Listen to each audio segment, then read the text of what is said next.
Welcome to another presentation of Northcote History. My name is Paul Michel and I've been researching Northcote's history for almost 40 years. This 1864 map shows Upper Northcote. Mitchell was called Fitch Street, High Street was Upper Plenty Road, and Mary Street on the east became James Street, and James Street West was not yet developed. The cutting is where the Northcote Hill was reduced. Northcote Brick Company was the Northcote's biggest industry for 3 generations. So, join me as we delve into Northcote's interesting past, exploring Northcote Hill East Side, one of the choice locations in Melbourne from the 19th century. Contact details and further tour suggestions are at the end. Enjoy the walk. Suggest you have this on your mobile device as you do the actual walk.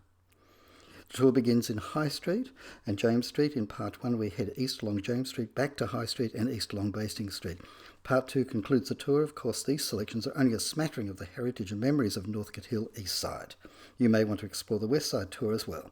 Note that over time buildings may change, altered and renovated, new additions added. However, there's still enough to remind us of their stories.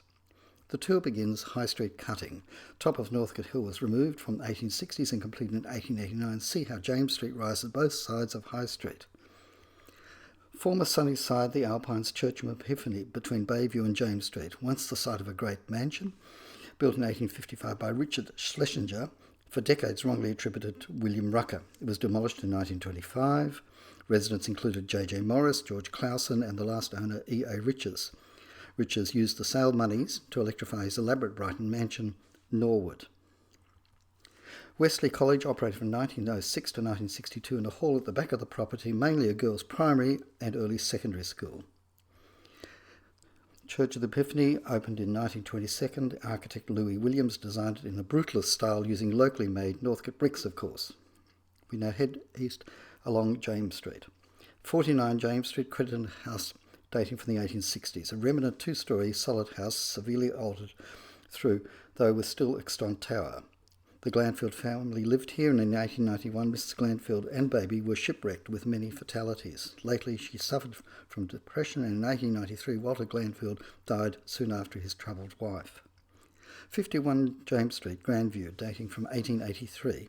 A double-fronted solid house, once on a large allotment, with intact chimney, roof, porch, built for Richard and Fanny Tobin. Tobin is considered the father of Northcote, teacher at Wesleyan Church School in High Street and then the first teacher at Helen Street Primary School. Active in all things Northcote, campaigned ceaselessly for Northcote to be gazetted a self-governing town. 62 James Street, 1910. A weatherboard Federation cottage with wraparound veranda taking advantage of the eastern views. William Williams, the owner of former Bastings General Store from around 1910, was the first owner. Later, Sidney S. Riches, from at least 1925, was the son of E.A. Riches, the last owner of the Alpines. 57 James Street, dating from 1908, a weatherboard house with tall chimneys, built in the backyard of the Tobin house for their daughter Ella. She'd married the politician John Latham.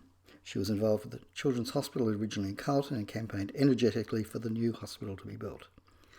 68 James Street, Yarrock, 1881. A 2-storey solid Victorian house, originally with uninterrupted balcony eastern views. Home of pastoralist, then a private hospital.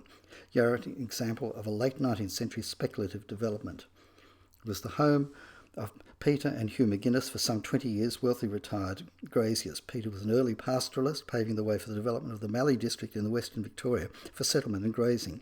Built Lake Coorong Station at Hopeton. Yarrock is an Aboriginal name for the river that runs into Lake Coorong. Yarrock operated as a Colchester private hospital from around 1908. Early settler and pioneer engineer and surveyor Jacob Braish owned 3 properties in the vicinity of Garden Street. Sadly, none have survived. Braish founded the Mining Institute of Victoria. 67 James Street, corner Garden Street, dating from 1912, is an early weatherboard bungalow with a rounded side window, built for William S. Needlands, merchant, a timber and building supply business, corner of Atherton Road and High Street. 74 James Street, 1905, opposite Garden Street, a large early wooden bungalow in a distinctive arts and crafts style with painted shingles, unusual upper extension. Built for James G. Membry, a state agent, as a politician represented district of Batman before John Cain Sr. In 1915 had encouraged youth to be sent to the First World War. Tragically, his son Claude died 2 years later on the battlefield. 69 James Street, corner of Garden Street. A weatherboard Federation-style house dating from 1912, intact chimneys and veranda built for Robert Stanley, who died here, was a Ballarat miner and later politicians, later occupied by Decimus Mott. The Mott brothers took over the Lydia newspaper from Wally Brothers in 1928 and created the Leader group of publications. We now return to High Street. 178 to 184 High Street, shops dating from around 1910. In the 1860s, between James Street and Bastings Street, there were only 3 buildings: John Glue the brickmaker, Weaver's General Store and the Peacock Hotel. The corner was not developed as this was part of the hill. Later professionals established themselves in these buildings, including Dr. E.J. Bird, surgeon, Dr. Thomas Beckett, X-ray pioneer and photographer, and Walter Stott, real estate agent. 198 to High Street, a recent structure, site of the Weaver's General Store, later a petrol station. Around 1984, when the petrol station closed, a large Aboriginal mural. It was erected facing the Town Hall, later relocated to St George's Road, corner of Miller Street, at the Sir Doug Nicholls Sporting Complex. Around the same time, Northcote Hill Town Hall flew the Aboriginal flag. 200 High Street, a former harness supply business for horses dating from 1887, then Wedgwood Ironmongery. In the early 1980s, Andy Malonis opened a car repair business. He'd been active in Greek community affairs for a long time, an example of post-war Greek settlement in Northcote. The Peacock in corner of Bastings Street. This 2-storey building, middle right in the photograph, with arch windows and lone chimney. This photo from around 1910 shows High Street looking north, the picture theatre not yet constructed. Bastings Brothers built the original hotel in 1854. George Plant took over the hotel soon after and stayed in the Plant family until the 1920s. Rebuilt in 1889, the current facade dates from 1931. 211 to 215 High Street, West Side. Former Bastings Brothers Hay and Corn General Store and Post Office, dating from 1854 to 1968. A 2-storey bluestone premises with adjoining stores, an early community meeting place because of the post office.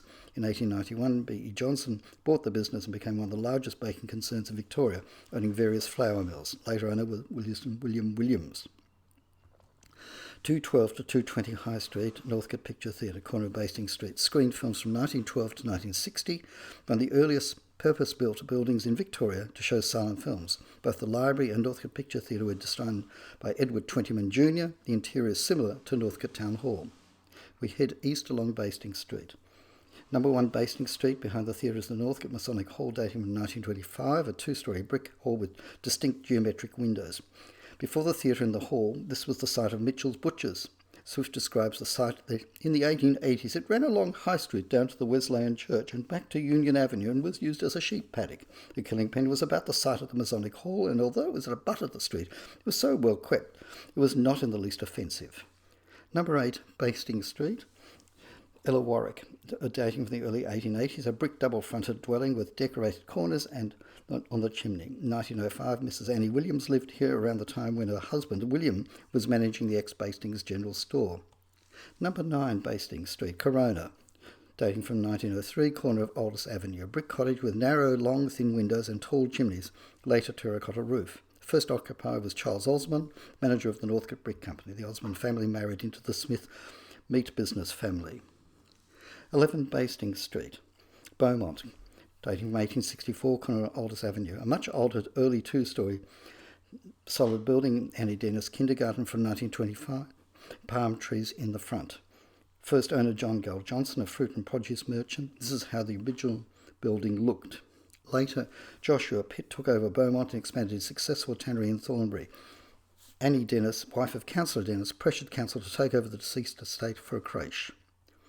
The former St Neots house from 1880s to 1925. Once a very large Victorian dwelling sat on a very large block. Veranda and bay window had good eastern views. St Neots Avenue was created on the subdivided property. Nehemiah Wimble, secretary to the Colonial Lands Department, was an early Northcote resident from the 1850s. A land speculator, he also developed much of the eastern side of High Street, north of Bastings Street. Number 16 Bastings Street, corner of St Neots Avenue, dating from 1925, a brick bungalow with extant terracotta tiles and chimneys, large block. Walter S. Stott had developed the St Neots estate and lived in this newly built house designed in the latest arts and crafts style, actively involved with all things Northcote, especially in sporting and social clubs, part of the dynastic family in Northcote involved in local politics. Number 24 Bastings Street, mid-1940s, opposite Prospect Grove. Cream brick, post-war design, stubby brick chimney, rounded corners, built on Stott's side yard for Albert V. Peters. Like Stott, active in local affairs and was 3 times mayor and represented the United Australia political party. 32 Bastings Street, dating from 1885, Burwell. A simple double-fronted weatherboard cottage with altered veranda. Example of a successful new industry rich settling on the hill built for James Moore, signwriter and coach painter. Later occupier was Walter Horsley, pioneer of the gristing trade, had flour mills in Victoria and New South Wales. Number 46 Bastings Street, corner Waterloo Street, dating from 1853. This solid built house has been drastically altered over the decades. Originally a 2-roomed house, arguably one of the oldest still standing houses in Northcote, surrounded by a high fence built by Edward Twentyman. With David Askew were successful architects and designing the elegant block arcade in Melbourne, as well as houses and flour mills. His son Edward Jr. was also an architect, designed Northcote Library and Northcote Theatre. One of his sons restored cable trams in the backyard. House stayed in the Twentyman family into the early 1980s. 84 to 96 Bastings Street, former Smith & Sons, King, Kenahan and Smith meat processing plant. A reminder of the once dominant cured meat industry in both Northcote and Preston. Smith & Sons began in 1879, corner of Bastings Street, and in 1884 they moved to this large site of 6.5 hectares. Initially baking, curing, and after 1910 focus was on small goods. Family was active still well into the 1980s when it relocated to Preston. In 2020 the site has been cleared with housing development soon to follow. Go to part 2 of Northcote Hill East Side for the conclusion of this tour. Thank you for watching.